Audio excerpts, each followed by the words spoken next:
जय गुरुदेव, जय माता जी, जय गायत्री माता। गुरुदेव माता जी और गायत्री माता जी की सूक्ष्म उपस्थिति में आगे गीता में योग साधना में लिखा है, छठा दिन मनोलय की अवस्था। योग साधना में साधक के मन का लय व लीनता की साधना के अगले क्रम में अब साधक का प्रवेश होता है। इस क्रम में प्रवेश के पूर्व देह की स्थिति व जीवन के परिदृश्य के प्रति वैराग्य भी बढ़ता है। यह अवस्था सावधानी की है। सावधानी यह कि देह में आसपास के परिदृश्य में न तो आसक्ति होने पाए और न इसकी उपेक्षा। इसके लिए चित्त की मलिनता स्वच्छ करने के साथ देह की मलिनता भी स्वच्छ करनी चाहिए। इसके लिए कटिपत्य हठ योग की क्रियाएं हैं। इन क्रियाओं को विचार पूर्वक करने से योग साधक के मन में विभत्स रस का संचार होता है। इस अवस्था में भगवान श्री कृष्ण योग साधना का अगला सूत्र कहते हैं, इस प्रकार वश में किए हुए मन वाला योगी अपनी आत्मा को निरंतर परमात्मा में लगाता हुआ मुझ में रहने वाली परमानंद की पराकाष्ठा रूप शांति को प्राप्त होता है। निरंतर परमात्मा में चेतना को लगाता हुआ योगी, यहाँ निरंतर का अर्थ है एक भी क्षण विस्मृत न होना, हर पल हर क्षण परमेश्वर का स्मरण बना रहे।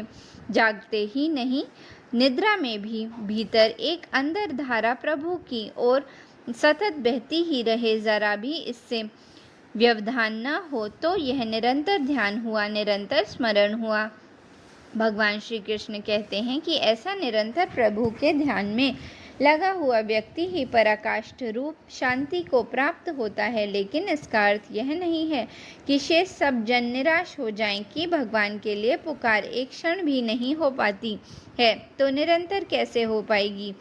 यह इस तरह जो भी निरंतर के इस अर्थ को समझेंगे, प्राथमिक रूप से उन्हें निराशा अनुभव होगी कि फिर हमारे लिए कोई द्वार नहीं, मार्ग नहीं। लेकिन निराश होने का कोई भी कारण नहीं है। इससे केवल इतना ही सिद्ध होता है कि हमें स्मरण की प्रक्रिया ही ज्ञात नहीं है, क्योंकि हमारे हाथ में एक क्षण से ज़्यादा कभी नहीं होता।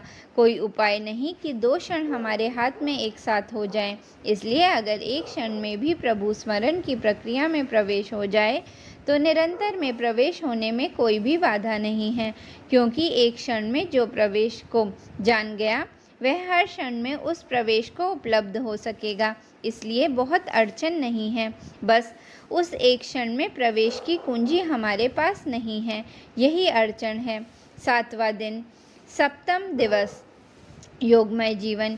योग साधना की मनोलय अवस्था प्राप्त होने पर योग साधक में करुण रस का संचार होता है। फिर उसमें अपने पराय के भेद समाप्त हो जाते हैं। उसमें सभी जीवों के लिए, सभी प्राणियों के लिए करुणा जागृत हो जाती है। उसमें सर्वत्र अपनत्व की अनुभूति समा जाती है। इस अवस्था में भगवान श्री कृष्ण योग साधना का अगला सूत्र कहते हैं, हे अर्जुन, यह योग न तो बहुत खाने वाले का, न बिल्कुल न खाने वाले का, न अति शयन करने के स्वभाव वाले का, न सदा जागने वाले का ही सिद्ध होता है। यहाँ भगवान भोजन और शयन में संतुलन की बात करते हैं। भोजन और शयन हमारे जीवन को संतुलित और असंतुलित करते हैं। भोजन और शयन का हमारे जीवन क्रम में, हमारी जीवनचर्या में बहुत गहरा संबंध है। हमारी दिनचर्या और हमारी रात्रिचर्या ये बताती है कि हमारी योगचर्या होगी या नहीं होगी, हम योगाभ्यास कर पाएंगे या नहीं कर पाएंगे।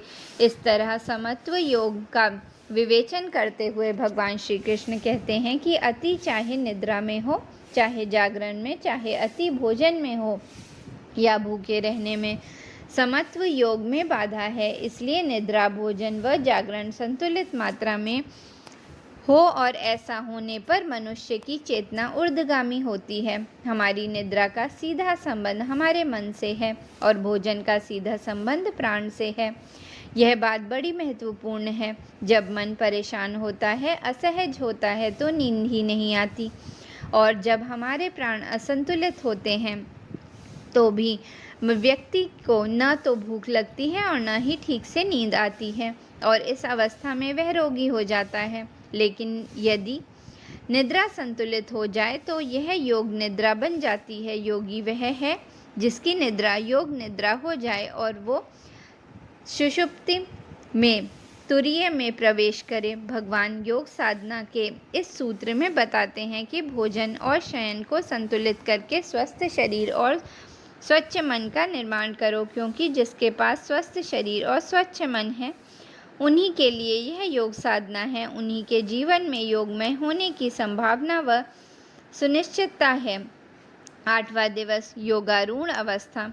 इसी को महर्षि अरविंद ने ऑल लाइफ इज योग कहकर वर्णित किया है। खाना पीना, सोना जागना, चलना फिरना, सभी दिशाओं में वह योग युक्त अवस्था योगारूढ़ हो जाता है।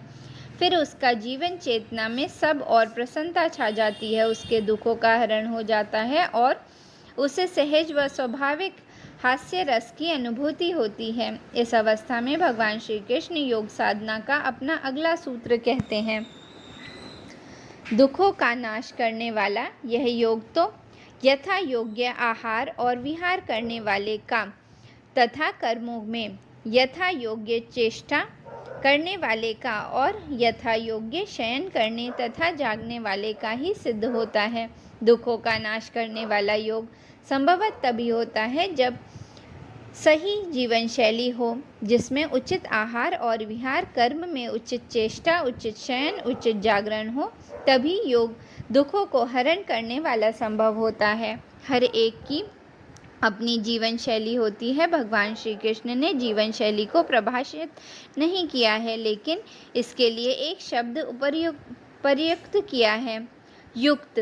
भगवान बुद्ध ने भी अपने अष्टांग मार्ग में एक शब्द का प्रयोग किया है, सम्यक।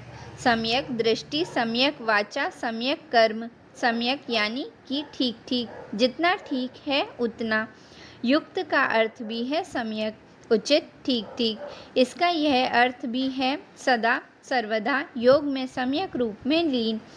यही वह योगारूढ़ अवस्था है जिसे महर्षि अरविंद, महर्षि रमन एवं परम पूज्य गुरुदेव जैसे महामानवों ने जीवन जिया। इसी अवस्था में होता है दुखों का हरण। यह भव्य चेतना में लय विलय की अवस्था है। 9वां दिवस आत्मस्वरूप में प्रतिष्ठा। योगारूढ़ अवस्था के पश्चात अब योग साधना के चरम का अंतिम क्रम आता है, आत्मस्वरूप में प्रतिष्ठा।